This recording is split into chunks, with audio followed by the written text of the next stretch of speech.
Hey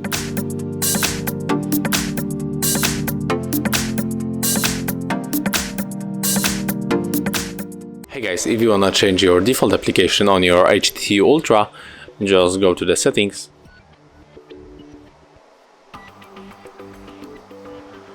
And now we have to scroll down and enter applications. Click here on the right upper corner, click on the configure applications, and here we are with the default section. So for example, we can go to the browser, and now it's only one browser, Google Chrome. So if you wanna change it, you have to download from the Google Play Store another browser. In my case it will be Opera. Click on the install, and now we have to wait a little bit.